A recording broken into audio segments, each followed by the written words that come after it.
Formula One has exploded once again after the Brazilian Grand Prix because what looked like a routine racing clash has turned into one of the most controversial penalties of the 2025 season. Oscar Piastri didn't just lose a podium. He was nearly pushed to the brink of a race ban, all because of a decision that many believe never should have happened. The Australian driver was hit with a brutal 10-second penalty and 2 license points, a punishment so severe that it placed him dangerously close to a mandatory race ban. Whispers immediately spread through the paddock. Was this the moment that crippled Piastri's championship hopes, or worse, was the FIA using him as an example? But what followed was even more shocking.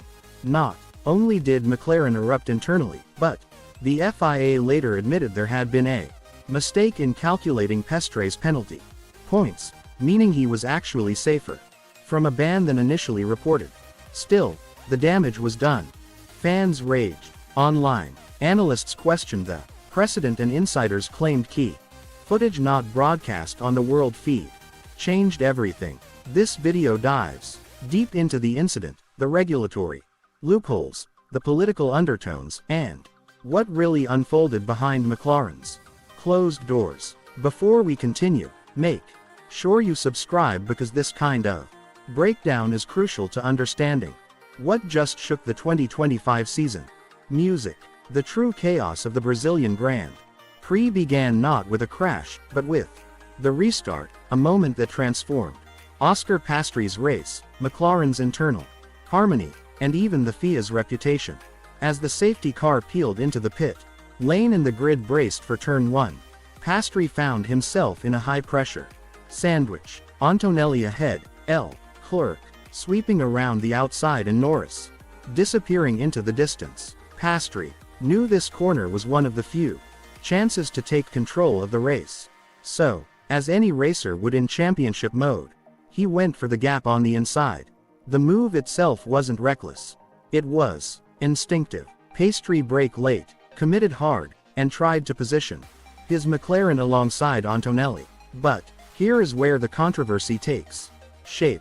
The onboard shows a slight lockup, tiny but enough to raise eyebrows. Antonelli, aware of Piastri's dive, still turned in aggressively.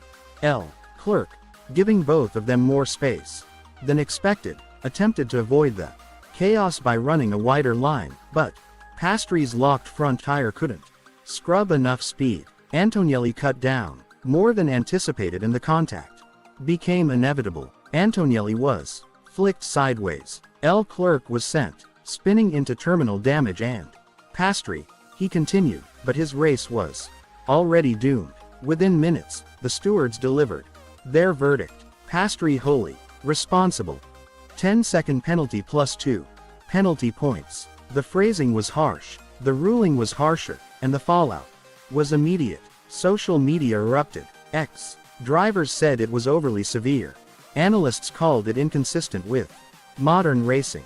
Fans claimed the FIA is destroying the season. Even neutral commentators admitted the sanction felt excessive for a first-lap style restart skirmish. Then came the bombshell. The FIA's post-race documentation, widely shared online, suggested Piastri had accumulated 8 penalty points, meaning he was dangerously close to the 12-point threshold that triggers an automatic race ban. This sparked an explosion of speculation. Would Piastri miss Las Vegas? Was this the moment the championship was ripped away? Had the FIA overpoliced a racing accident? But hours later, the FIA admitted a mistake. Piastri actually had 6, not 8. A clerical error at the elite level of motorsport. The kind of error that should not be possible when the stakes involve race bans, championships, and millions of dollars of pressure. Though the number was corrected, the damage emotionally and politically remained. Because once a narrative of FIA inconsistency forms, it's almost impossible to erase. Many insisted the penalty didn't fit the crime. Some pointed out that Piastri had overlap earlier in the braking zone. Others argued Antonelli failed to leave room, despite being aware of Piastri's nose. clerk's decision to stay wide. They noted further proves this was a shared mistake. The question became, how did Piastri end up being wholly responsible? Inside McLaren, tension bubble. Piastri had come into Brazil feeling strong, confident he could challenge Norris, who was on fire all weekend.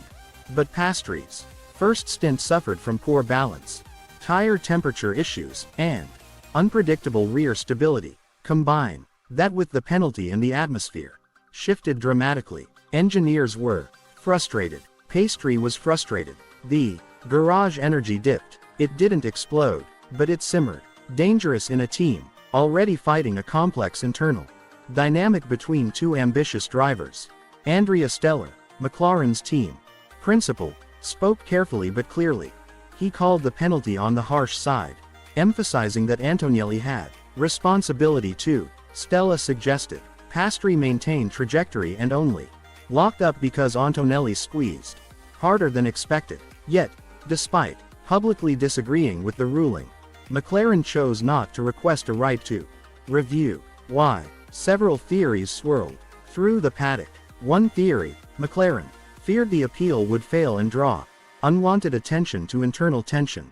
Another, they didn't want to look like a team incapable of accepting decisions, especially during an ultra-analytical championship phase. And a third, more strategic theory, the team didn't want to reinforce the narrative that Piastri had become unstable under pressure.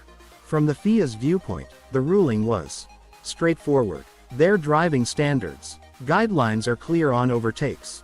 The car attacking on the inside must have its front axle at least alongside the outside car's mirror at the apex and must not dive in without full control.